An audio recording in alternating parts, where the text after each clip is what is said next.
Chào tất cả các bạn chị quay lại với Nắng Trên Tây Nguyên TV nhá. Lại là nông dân Tây Nguyên đây các bạn chị ơi. Thì hôm nay em lại tiếp tục công việc làm vườn nhá, làm trên khu vườn dàn diện viên điện tử sầu riêng. Mà hôm nay thì sẽ không làm và hôm nay sẽ tiếp tục và sau mấy bữa cắt nước các bạn chị. Thì 4 ngày rồi, hôm nay em lại quay lại, em sẽ rê nước cho những cây sầu riêng làm bông nhé, làm trái nhé. Và luôn tiện sẽ xịt kích bông cho mấy cái tiêu này các bạn chị. Mấy cái tiêu này bây giờ còn phá một số và bây giờ còn một số nữa thì em sẽ sẵn có thuốc kích cho sầu riêng nó còn dư, và em sẽ kích luôn cho mấy cái tiêu này luôn. Tại vì một số cái tiêu này em thấy là cái mắt cua của nó, mùi giáo của nó, đây là gọi là cái mùi giáo các bạn chị này, mắt cua đấy, thì nó đã phóng ra đấy. Đây thì mình kích vào để mình kéo cho nó tăng cường, cho nó mạnh hơn nha các bạn chị nhé. Đây các bạn chị nhìn thấy không, đấy, ra rất nhiều. Và một số thì nó đã ra lá này, bông lá này, và một số thì nó đã ra bông nhỏ rồi đấy. Đây là một người ta gọi là móc câu đấy, móc câu các bạn chị nhé. Mình sẽ kích tăng cường thêm để cho nó ra nhiều, để cho nó sang năm tới đây thì nó có ấy thì nó nhiều trái rồi, nó lỡ có suy tiếp thì mình phá đi đỡ tiếc nhá. Tại vì tiêu thì nói chung năm nay vẫn đang đẹp nha các anh chị. Hiện tại thì tiêu thì nó có giá thấp hơn là cà phê, tại vì cà phê bây giờ lên đã là hơn 100.000 một ký rồi, mà tiêu thì chưa được 100.000 ký đấy, vượt hơn tiêu rồi nha các anh chị nhá. Đấy, lần đầu tiên trong lịch sử cà phê của Việt Nam, cà phê của Tây Nguyên đấy, giá lên hơn 100.000 một ký. Đấy, các bạn chỉ nhìn thấy cái móc câu nó ra nhiều chưa. Đây là những cái móc câu nhá. Móc câu này sau này nó sẽ ra bông, và mình kích nó và kéo nó thì nó sẽ ra chuỗi nó dài hơn, và nó trái nó nhiều hơn đấy. Còn nếu mà không can thiệp nó thì nó sẽ ít bông và ít trái hơn. Với một số là cái tiêu trong cái vườn này các anh chị thì nó bị ảnh hưởng bởi sầu riêng. Nằm gần sầu riêng thì mình tưới cái sầu riêng thì nước nó sẽ ngấm qua cái tiêu, và nó sẽ không được hãm nước, không được bài bản cho lắm. Nhưng bây giờ cũng phải chấp nhận cho ăn hai loại cây, nên là bắt buộc phải chấp nhận là tưới sầu riêng này thì nó sẽ ảnh hưởng đến cây tiêu. Nên bây giờ mình phải tăng cường kích bông cho nó các bạn chị. Cái số tiêu, số sầu riêng cái sổ thì nó vẫn có tháo khớp nhé, nhưng mà bây giờ hình như là nó cũng bắt đầu qua cái giai đoạn là gọi là sinh lý rụng đợt đầu. Thì bên những chỗ cái nào còn lại thì bắt đầu nhìn thấy nó chạy trái này. Bây giờ mắt cua nó, chỗ này nó bị rụng hết, bây giờ nó nảy ra mắt cua này đấy, phía trên này. Đó, như cái cành nó của anh chị nhìn thấy còn có bốn trái, mà bắt đầu có trái trẻ to này, có một trái eo đấy, một trái eo đó sau này rồi sẽ cũng phải cắt bỏ đấy. Còn số này thì nó đậu nhiều hơn này đấy. Bây giờ cũng giảm bớt cái rụng đấy anh chị. Đây trái bắt đầu chạy trái rồi đây. Đây còn sót những trái nào là nó chạy trái nhá. Đấy, là sao bây giờ là sao căng trái rồi tròn trái để mình tiện lựa thôi. Đây nó còn tức là phải chạy bên này, chạy bên ngoài này gọi là rụng gần hết rồi đấy. Thì em cũng dạo qua một vòng cho các bạn chị cùng xem, rồi em sẽ dập cái nước em tưới trước nhé. Do là cái phi của nó đang còn nước nhiều nên em tranh thủ em tưới bớt đi, tại vì cái kích trong cái bông tiêu này thì nó cũng chắc cả tầm nửa phi thôi, và luôn tiện thì mấy cái chân dây mình cũng xịt qua cho nó. Đấy, các bạn chị nhìn vào buổi sáng này. Đấy, các bạn chị nhìn những cây sầu riêng sau khi đã cắt cành tạo tán thoáng, và những cái cành nào chưa cần thiết thì mình bỏ đi hết rồi.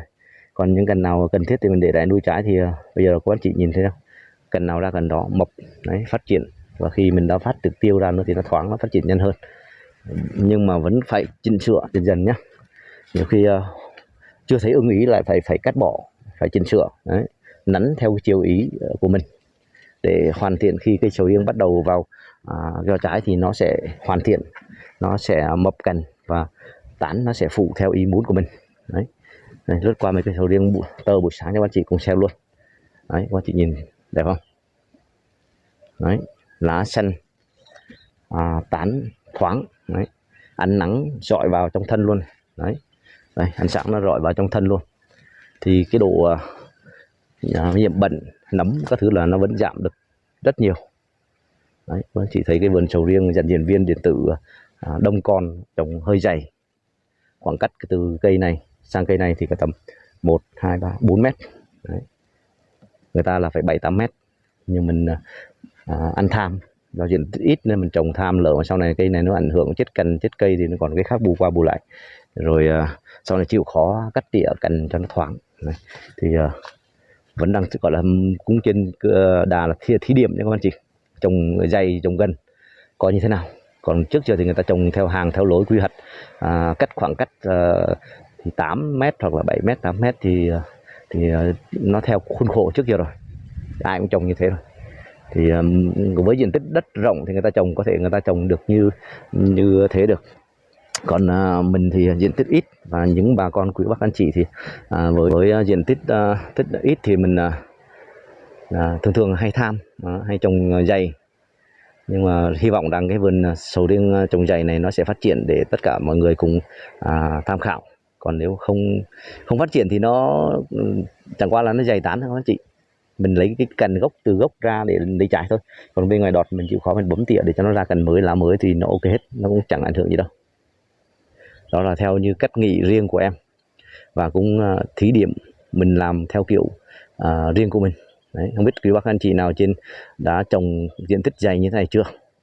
Nhiều quý bác anh chị có khi trồng nhìn thấy quay lên và xem cái video này thì có khi là các anh chị bảo không biết trồng gì mà trồng dày đấy, trồng như dày như cà phê đấy. Đấy, có khi chửi sau lưng như em, nhưng mà em không nghe được, nhưng mà có khi là em chắt xì hơi đấy các bác chị. Đấy, sáng sớm ra thì mấy bữa nay thì cắt 4 ngày nước rồi các anh chị. 4 ngày nước rồi thì sầu riêng nó vẫn đang tươi đi, vẫn đang còn xanh nhá, mấy cái tơ cũng thấy nhá, chưa có hiện tượng gì gọi là thiếu nước nhá. Như mấy cây này đấy, mấy cây này cũng thế này, đọt này, phía bên trên này được bổ lá ra trước thì lấy được bổ lá, bây giờ nó cũng đã già rồi các anh chị này. Đấy, còn bên này thì phải vặt bớt, có một số còn phải vặt bớt hết. Các anh chị cùng xem lại bên trong mấy cái cây hôm qua coi tình hình như thế nào, cứ cập nhật cho các bác chị từng ngày một, coi giai đoạn nó phát triển và nó thay đổi, nó đào thải như thế nào. Đấy, nó vẫn đang tiếp tục đào thải nhé. Đấy, vẫn đụng nha các bác chị nhé. Hãm nước 4 ngày rồi vẫn đụng này. Đấy, vẫn đào thải này. Nhưng mà từng này nằm trên một cành nhỏ này thì nói chung là cũng đã thoải mái rồi, cũng không đòi hỏi gì hơn nữa, nên là mình cũng không thể tham được, để cho nó đào thải sinh lý của nó, cho nó xả chết. Đấy này, nói chung là đang còn lại cho mình có tầm cứ một cành có tầm chục quả là được, thì sau là mình có thể là tiếp tục mình tuyển lựa được, chứ đừng có rụng hết một cành như thế này, rụng hết rồi đến cái cành khác nhỏ hơn mà lại bắt nó gắn đến 4-5 quả bù lại cho mấy cành này thì cũng mệt. Đấy này, đấy đã rụng. Đấy, hôm qua thì đã xịt tăng cường canxi bo nha các anh chị. Tăng cường canxi bo thì hy vọng rằng nó sẽ hấp thu kịp để cho nó dai cuống, chắc cuống để nó khỏe. Đây, cái này có hiện tượng gì đây? Đây, hiện tượng gì đây các anh chị? Là đục trong cái thân quả này. Đấy, quả bắt đầu là chạy quả này, xanh như này là nhân to lắm. Đây, phía trên này làm 2 chùm mà bây giờ nó còn đúng một trái duy nhất, chùm ngoài cái gãy đó. Nên là cái này là toàn là những sầu riêng nở sổ nhụy vào đúng thời kỳ là thời kỳ gặp mưa nha các chị. Đấy, vẫn đang tiếp tục này, vẫn đang tiếp tục đào thải. Đấy, nói chung các vườn chứ không riêng gì cái vườn này thì đều bị rụng trái hết, chứ không phải là riêng gì cái vườn này. Đấy, bây giờ thì mấy cành này thì nó lại rụng tiếp một trái nữa rồi. Thấy không? Trái vẫn chảy trái to rồi các chị nhé. Đấy, chảy trái to rồi mà nó vẫn rụng này. Cái cây này còn 4 trái. Này còn ngoài này còn 2 là 5 trái. 2, 4, 6, 7 trái. Đấy, 7 trái là được rồi, cành nhỏ.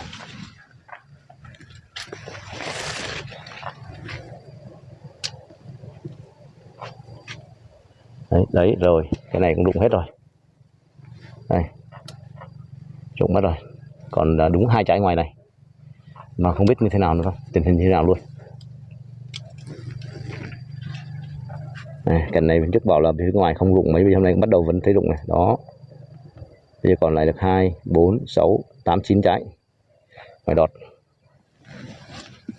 Thì mỗi ngày ra đi thổ là thấy nó rụng, thấy cũng hơi buồn. Đấy.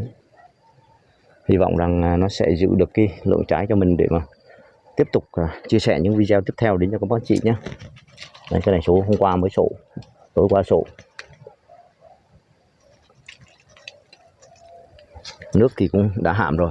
Bây giờ thì em chỉ sẽ rê qua cái lớp mặt cho nó mát cho nó nhé. Này thì có một bể để chứa nước, và mình lấy nước đó để mình đi phun thuốc hoặc là tưới. Đây một cái phi này đầy nha các anh chị. Phi này đầy quá thì bây giờ em sẽ xả em tưới bớt cho mấy cái sầu riêng làm mát trên cái mặt đất. Để còn lại nửa bình bắt đầu là sẽ pha thuốc vào để xịt cho nó nhé. Đây thuốc ở nhà thì mang đi đợt trước thì phun sầu riêng thì đang còn các anh chị. Cái thuốc này là làm già lá và tăng cường dinh dưỡng này, 20 này. Đấy, tăng to trái, đậu trái này, tăng cường đi đọt, tăng cường độ ngọt này, các thứ. Đấy, còn đây là chai siêu kích bông. Đấy, siêu kích bông thì tăng cường tiếp cho nó kéo bông, siêu kích bông dây dài. Và đúng ra thì cái này thì xịt sau nhé, nhưng bây giờ thôi kết hợp luôn là cái này siêu kéo bông. Đấy, vừa kích bông và vừa kéo bông. Đây là mình tăng cường hai cái là một luôn. Em sẽ pha vào chung và em sẽ xịt cho nó nhé. Bây giờ thì trước tiên thì sẽ đi ra và xịt tưới cho nó cái đã, rồi sẽ phun sau.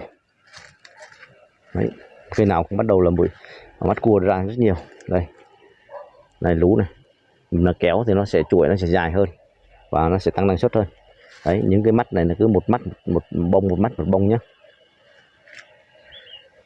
Hy vọng rằng sẽ kéo cho nó nhiều, ăn cho nó đạt để kiếm thêm nguồn thu, quay lại đầu tư cho sầu riêng. Và đồng thời thì mình gọi giải quyết nhanh. Nếu lỡ mà nó có tiêu nó có xuống giá hoặc là nó suy, nó chết đi thì mình sẽ chặt đi để nhường chỗ lại cho cây sầu riêng đỡ tiếc. Đấy, bây giờ thì dùng cái vòi thần thánh này để đi làm mát cho cái mặt đất cho sầu riêng nhé. Đấy, khi nó đầy hơi là nó nén các chị. Đấy, xịt lớp qua này. Đây các chị nhìn theo. Đấy, xịt qua một lớp thì nó ướt xương cái lớp mặt của mình đây, nó làm mát. Cái này mà nếu mà để ở đây sẵn luôn các bác chị, thì thỉnh thoảng các bác chỉ cứ một ngày rê cho nó lần là nó sẽ mát, cái lớp mặt nó không hấp thụ nước nhiều và đồng thời là đỡ sốc nhiệt. Đấy.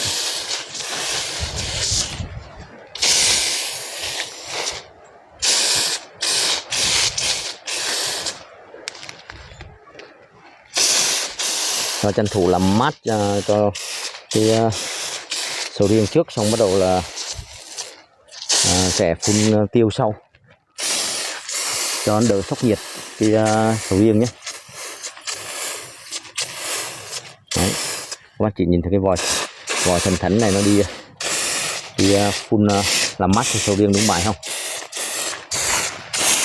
Cái lượng nước mình làm mát là vừa phải, đủ độ ẩm cho đất.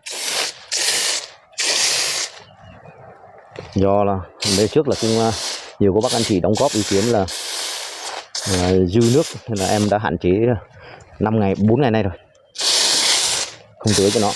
Mà tưới bằng Kama thì nước nó mặn các bác chị, mình rê chưa kịp là nó ướt đậm rồi. Còn như thằng này bây giờ là mình xả lớp mặt này nó chỉ có ướt này. Đấy, ướt sơ trên lớp mặt này một xí và nó thấm xuống cái mặt đất là nó làm ẩm thôi, thì nó không dư nước để mà ảnh hưởng đến bông nữa.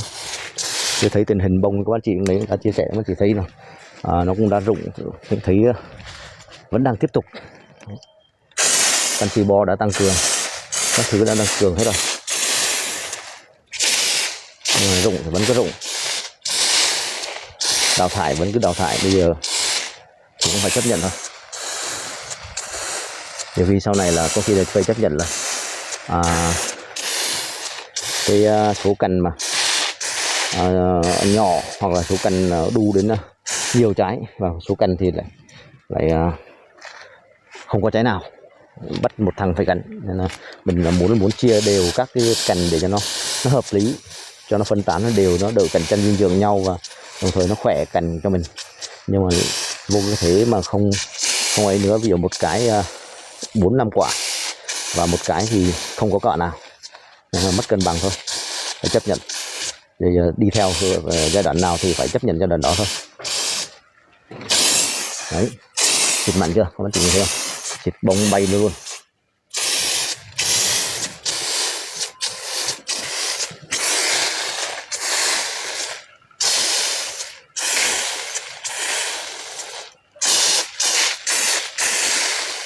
Sờ thì các chị nhìn đã ướt lớp mặt đó. Đây là gọi là phương thức giữ ẩm nhé, giữ ẩm cho nước, cho ra ngoài tán lá ngoài luôn, để cho nó ẩm cái hơi đậm ngoài, rễ ngoài nó có hấp thụ, và đồng thời thì mưa xuống thì nó cũng đỡ sốc nhiệt.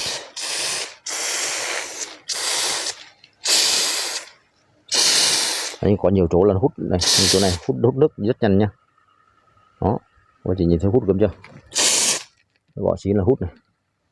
Đó, hút khô luôn đấy.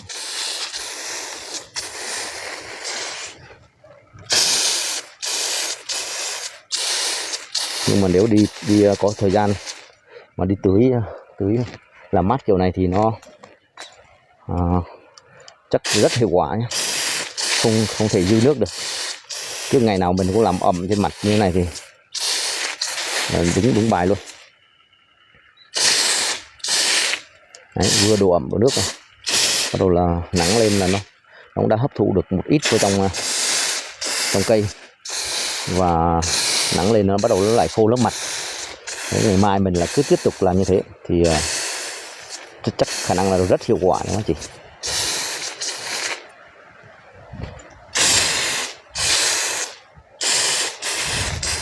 Đấy, như thế là được rồi. Đấy, không phải tưới nhiều mà đất vẫn ẩm. Đấy, ok chưa, xịt cho cái cây này là bị suy và phục hồi. Thì ngày hôm qua cũng không chia sẻ cho các bạn chị được, tại vì cũng tối rồi, em tranh thủ em ra vườn em thăm vườn và thấy cái cây sầu riêng này. Đó, nó lá thì bắt đầu lá mới, vừa rồi chia sẻ với các anh chị cũng đã thấy nhá, đọt phía trên nó đi rầm và nó đã ra, cũng gần như là hoàn thành trong một cơi. Nhưng mà cái bộ tán hồi trước chỉnh đi chỉnh lại cũng nhiều lần lắm rồi các anh chị. Nhưng mà hôm nay thì lại tiếp tục chỉnh tiếp, thì bây giờ các anh chị nhìn nó đã tạ tơi hơn, thấy không. Đấy, nhưng mà em đã chỉnh cái phần tán của nó là cắt thoáng ở trong gốc này, và đồng thời thì nó chia hướng cho nó luôn. Đấy, những cành nào mà vươn lên trời là em đã bấm hết rồi. Đây là cái sau khi đã cắt này, đó cái bầy lá này. Đấy, hôm qua mà chia sẻ cho các anh chị xem cái cây này, thì cây này phi tán dưới thì nó bị mất gốc này, dưới thì lên cao này, nhưng mà trên lá xanh, lá bóng, nó phục hồi lại, nó bóng cực kỳ luôn. Và bây giờ thì cắt này, nó những cái chỗ khâu em cắt đó là em muốn là chỉnh hướng cho nó là cái cây cành nó phải đi ngang hết. Đấy, và có những cành nào không đúng thế thì mình phải chỉnh thế lại để cho nó đi đúng cái thế của nó, để cho nó tròn cây. Đấy, và nó năm nay thì nó cũng có một số bông đó, nhưng mà em cũng để đại. Nếu là kịp được cây đọt mà nó được thêm được vài trái thì càng tốt, mà không được thì coi như là nó làm quen để sang năm thì mình chăm sóc, thì sang năm là nó sẽ cho trái chính thức. Tại vì cây này nó suy, nó vàng, và bây giờ mình đã phục hồi lại được bộ rễ của nó, mà nó đã xanh được cái lá như thế này. Đó, nó xanh được cái lá như thế này thì cả một quá trình nữa chị nhé. Đấy, là mình phục hồi bộ rễ này, chăm sóc bộ rễ dưới này, nấm này, các thứ là mình chăm sóc ở dưới, thì cái bộ rễ mới nó ra thì nó mới phục hồi được bộ rễ, và lá non bắt đầu nó mới phóng ra. Đây đứng này thì cũng hơi ngược ánh sáng một xí này. Đó, không biết trong hình có thấy rõ không, nhưng mà bây giờ nói chung cây nó đã tương đối thoáng rồi. Đấy, trên nhà thì cái sầu riêng này thì của ông già trên đấy, thì sáng nay đã tưới. Đấy, đã tưới nước nha mà chị. Còn của em thì em không tưới, và đồng thời thì đi ra xịt đấy cho nó thì xử lý bằng cái vòi này để đi làm mát bổ đất, bổ đọt thôi. Tại mình giống như mình đang thời kỳ là kiêng nước, giảm nước nên là mình hạn chế 4 ngày rồi. Bây giờ hôm nay là làm mát lại cho nó, bột mặt đất lấp mặt. Đấy, như này là cũng đã ổn lắm rồi. Thấy không?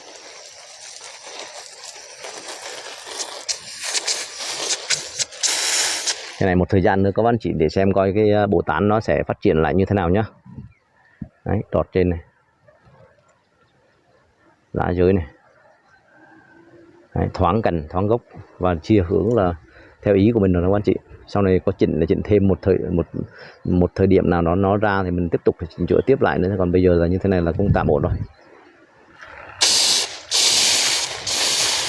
Nên có 7 cây lớn nên là mình cũng xử lý cũng nhanh thôi các anh chị.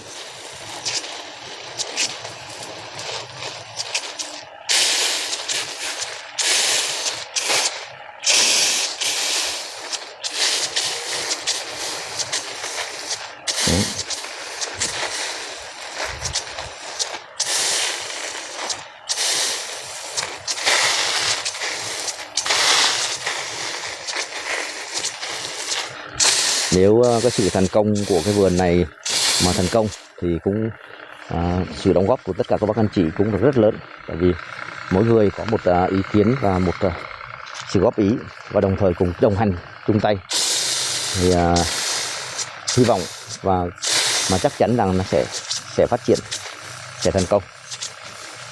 Mình cứ gọi là mình cứ tạo cái động lực cho mình như thế đi, rồi mình cố gắng hết mình, cố gắng hết sức. Đấy. Với cái đam mê làm nông nghiệp và cái đam mê làm vườn, đam mê phát triển kinh tế của gia đình.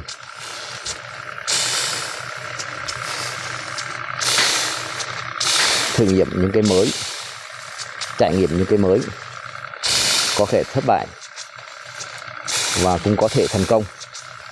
Nhưng mà thất bại là một bài học để mình tiếp tục phấn đấu sửa đổi, và thành công thì để mình chia sẻ đến tất cả mọi người, lan tỏa được cái đam mê làm vườn, đam mê làm nông nghiệp. Nên là khi các bạn chị đã xem được đến cái giai đoạn này và đã ủng hộ đến giai đoạn này thì rất mong các bạn chị vẫn tiếp tục đồng hành và tiếp tục ủng hộ nhé. Đấy, bên ngoài này có lớp cỏ nó che này. Buổi sáng mặt trời phản vô thì nó cũng sẽ làm mát được cái phần rễ non ở dưới. Ở ngoài tán lá, tán đọt.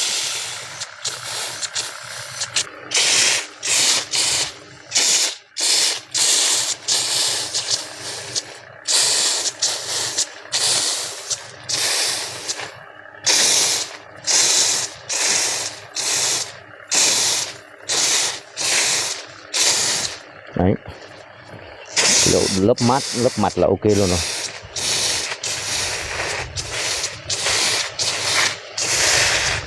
Cái sự can thiệp và hạn chế nước là cũng ok nữa rồi. Còn cái sự mà tháo khớp, tháo ấy nữa thì đành phải chịu thôi. Mình cũng là cố gắng hết cỡ rồi, hạn chế nước rồi, đọt ngoài thì không đi rồi, chặn rồi, chỉ còn là thời tiết nữa thôi, môi trường thôi. Đây này thì ngày thì nắng mà đêm thì lạnh. Đấy, thay đổi khí hậu nha các chị. Ngày nắng đêm lạnh, nắng đêm lạnh, kiểu gì rồi sẽ cũng bị sốc rồi. Đây, cái lớp cỏ chai các anh chị trồng này, cái lớp cỏ chai là nó bảo vệ lớp mặt rất tốt nhé. Và lớp cỏ chai thì nó có cái lượng nước rất nhiều. Không biết là nó có cạnh tranh dinh dưỡng, hút hết cái dinh dưỡng của mình không, nhưng mà thấy là nhiều kỹ sư người ta vẫn góp ý là trồng phủ lớp cỏ chai hoặc cỏ đậu thì nó sẽ làm mát được bộ đất của mình và cũng không ảnh hưởng gì lắm đến cái cạnh tranh dinh dưỡng. Tại vì nếu mà nó có ảnh hưởng đến cái cạnh dinh dưỡng thì nó hút xong rồi sau này nó mình phát đi nó lại tiếp tục lại trả lại cho đất những cái dinh dưỡng của nó thôi, chất hữu cơ, nên nó cũng chẳng mất đâu vào đâu cả. Đấy.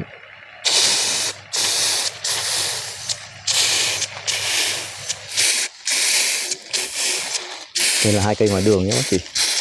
Đấy, 2 cây đi đọt cũng nhiều đấy, đọt non đã được vặt hết rồi. Đấy. Ngoài này thì nó sổ sau nên là cái bông của nó thì thấy nó vẫn đỡ rụng hơn, vẫn có đào thải nhé, nhưng mà nó đỡ hơn, bông thì nhanh mập hơn. Nên là em nghi trăm là khả năng là do là đợt mưa đầu mùa, sốc 2 cơn mưa là mới đi quét phấn về một hồi là bắt đầu là trời nó đã đổ cơn mưa xuống. Cơn mưa đầu tiên thì bông ít hơn một xí, nhưng mà cũng khả năng là trôi. Cơn mưa thứ hai thì nặng liều hơn, cũng đi quét về xong rồi lại trôi xong, nên là khi bây giờ nó không thục phấn được thì là nó bị đào thải thôi. Đấy, gốc kia thì cũng đã được chặt thoáng hết rồi.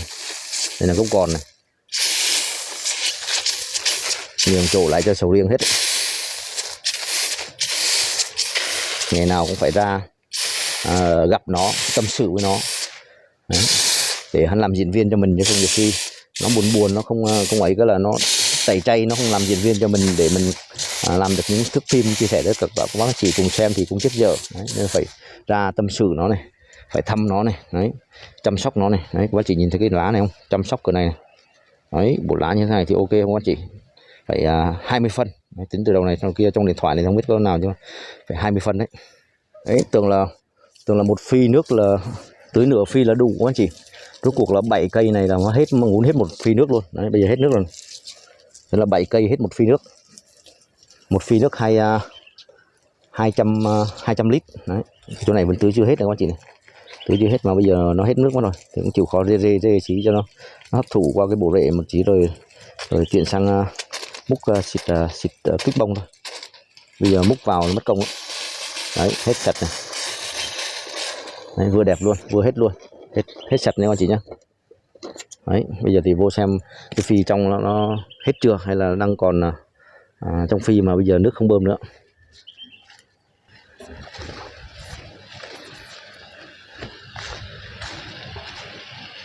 Khả năng là hết rồi, nghe hút gió ọc là chắc hết rồi các chị. Đấy, vậy là một phi 200 lít đã gần sát đáy rồi nhé. Bây giờ em sẽ tiếp tục múc cái này lên để đổ nửa phi và đi kích bông cho sầu riêng nhé. Cái sầu riêng tơ này bây giờ đọt nó phóng ra đã chưa các chị, mập chưa. Đấy, chăm sóc một thời gian nữa cái tán nó sẽ đều thôi. Mỗi tội cái cây ở gốc của trước nó bị suy, bây giờ phục hồi lại như này nó ok lắm rồi. Trồng cạn nhé, lòi gốc này, lòi rễ kìa.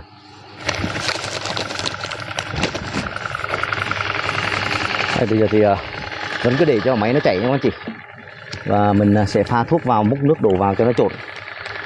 Cái này thì tăng cường thêm cái già lá này, một số bông nó là lá non ra, mình tăng cường cho nó già và kéo bông, kích bông. Đấy. Nên là mua cho sầu riêng rồi bây giờ đang còn dư thì mình tận dụng luôn.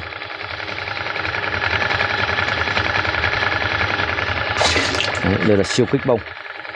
Nhiều khi mình kích bông này một lần này có hàm lượng giống như kali hay là sunfat gì như vậy các bạn chị, nó bên đông cục trong này sáng sóc này.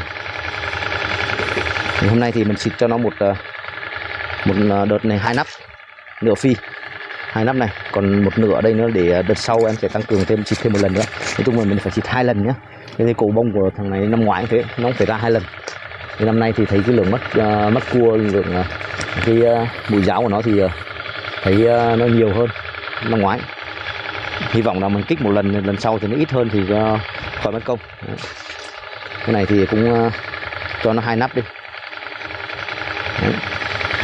2 nắp, mỗi thứ 2 nắp, còn chừa lại để đợt sau. Này siêu có bông thì cho thêm xí nữa.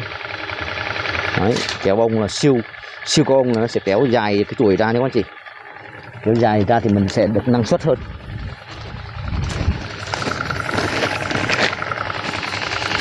Bây giờ em sẽ múc nước đổ vào nhé. Bơm thì nó vẫn cứ bơm, mà mình không xịt ngoài kia thì nó đảo thuốc, nó đưa về, nó đẩy quay trở về, nó xì, nó đảo thuốc cho mình luôn. Đấy.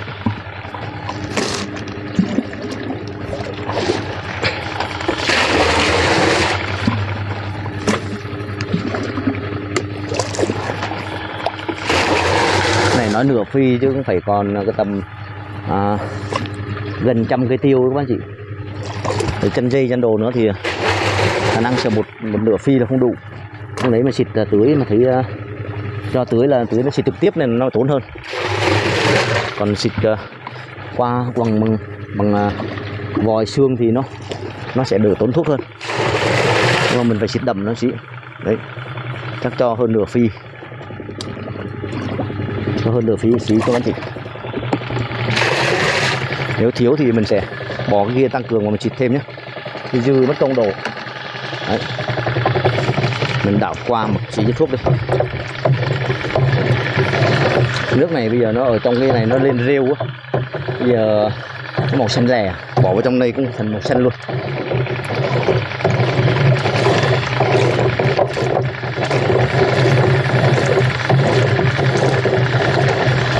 Cái kia là phi này 200 lít, bình quân cho là 7 cây 7321 là thành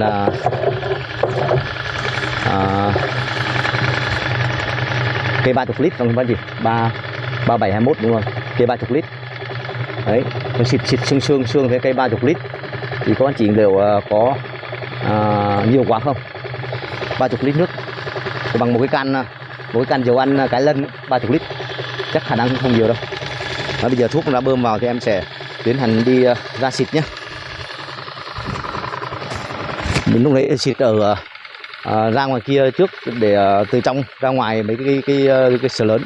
Bây giờ mình cũng sẽ tiến hành lấy vòi ra ngoài đó xịt, cái vòi bỏ bên trong kia rồi, lấy vòi ra xịt từ ngoài nó vô trong luôn nhé. Em đi lấy cái vòi cái đã.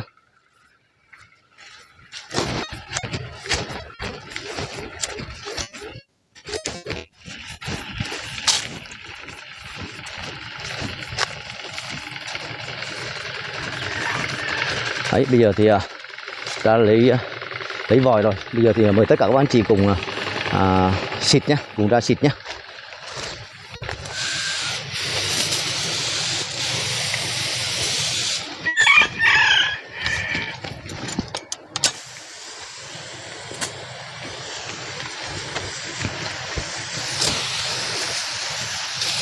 Này, xịt phủ ướt hết cây luôn các anh chị.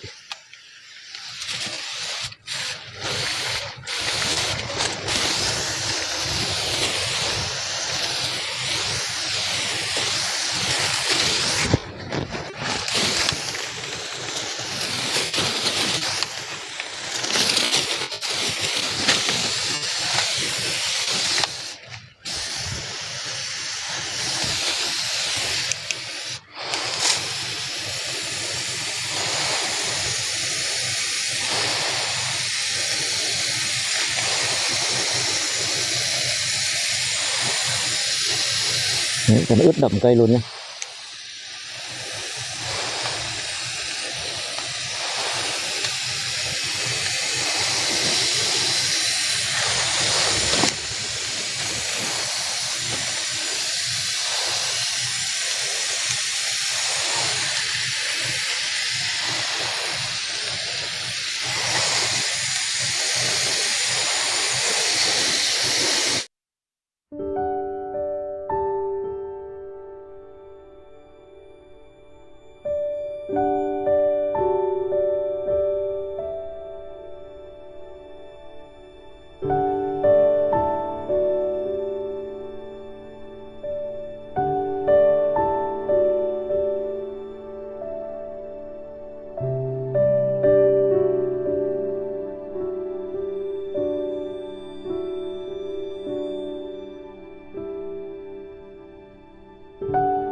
Đấy, vậy là đã xịt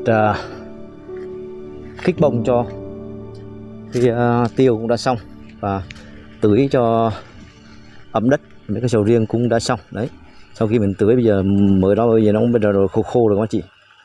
Là cái đây mà sốc nước nữa thì cũng hết tay, hết cách nha.